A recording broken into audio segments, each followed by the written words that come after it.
Saudara, sudah menjadi kebiasaan warga dan siswa di saat musim penghujan seperti ini menggunakan perahu sebagai alat transportasi.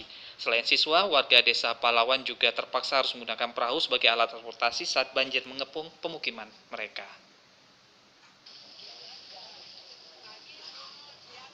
Hujan lebat yang terus terjadi mengakibatkan ratusan rumah di Aceh Tamiang kembali terendam banjir.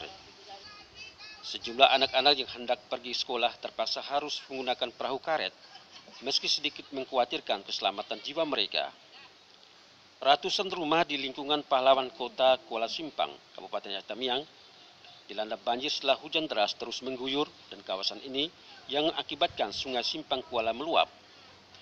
Meski ketinggian air kini mencapai 60 cm atau selutut orang dewasa, warga masih memilih bertahan di rumah ketimbang harus mengungsi ke tempat yang aman. Sementara warga lainnya telah mengungsi ke tempat saudara dan tetangga yang tidak terendam banjir. Bayu, salah seorang siswa yang masih menduduki sekolah dasar ini, mengatakan bahwa ia merasa tidak nyaman dan terganggu setiap pagi harus berjalan melintasi air banjir. Ia juga terpaksa berjalan dengan tanpa alas kaki saat melintasi air banjir dan baru mengenakan sepatu di dekat sekolahnya.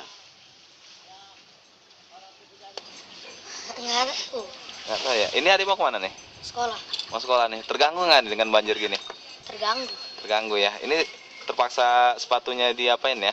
Pakai di sekolah ya? Dibuka ya? Pakainya di masjid. Oh, pakai nanti di tempat yang apa ya? Kering ya? Ya, Nah, jadi harapannya apa nih? banjirnya biar cepat surut lah, Biar cepat surut ya. biar enak sekolah.